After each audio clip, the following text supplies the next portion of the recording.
The Ten Commandments, which so many political figures in this country are trying to have hung up in courthouses and other public buildings, those people seldom actually know what the Ten Commandments are. Thou shalt have no other gods before me. Is that really a moral principle we should be living by? At the time when that was written down, the Jews were polytheists, or had recently changed from polytheism. They believed that lots of gods existed, and they were under very strict instructions to worship only one of them, the jealous god. Thou shalt not make unto thee any graven image. A moral principle to live by. Don't make any graven images. Thou shalt not take the name of the Lord thy God in vain. Aren't there better things to worry about?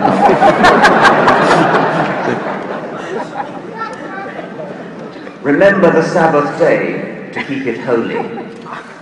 You may be familiar with the passage in Numbers 15:32, which I'll read to you.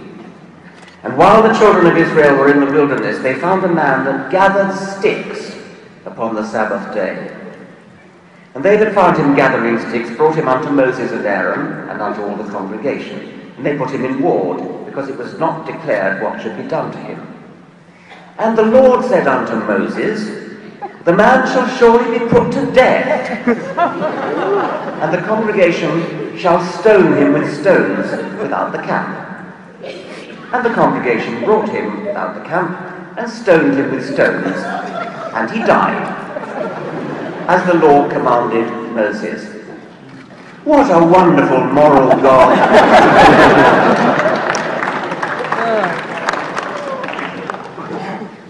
Honour thy father and thy mother.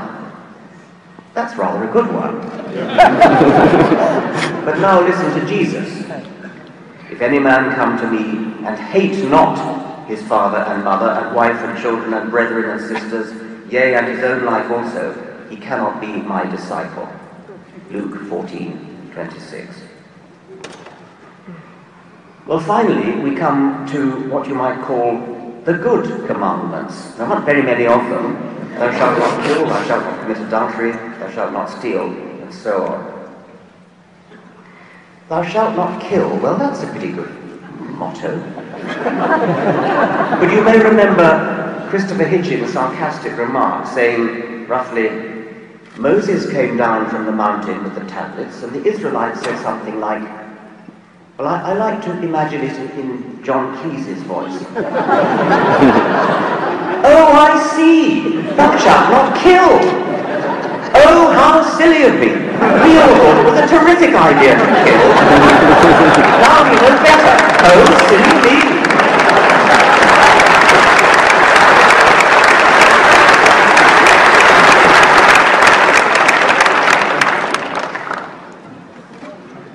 Anybody who has ever read the Old Testament will certainly not wish to get their morals from it. And if you meet anybody who gets his morals from the Old Testament, I think you'd be wise to give him a wide berth.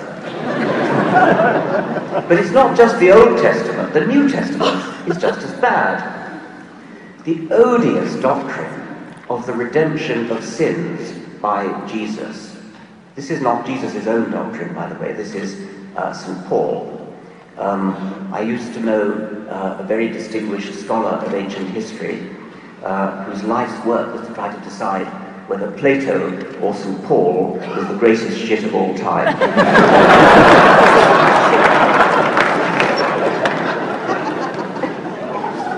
The doctrine of the redemption of original sin is roughly like this.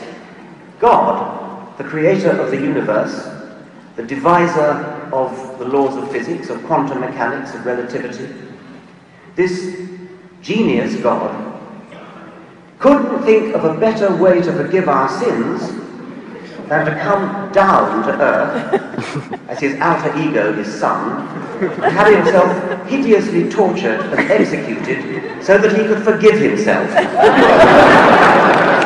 on behalf of all mankind, including future people, whether or not they actually intended to sin when their time finally came.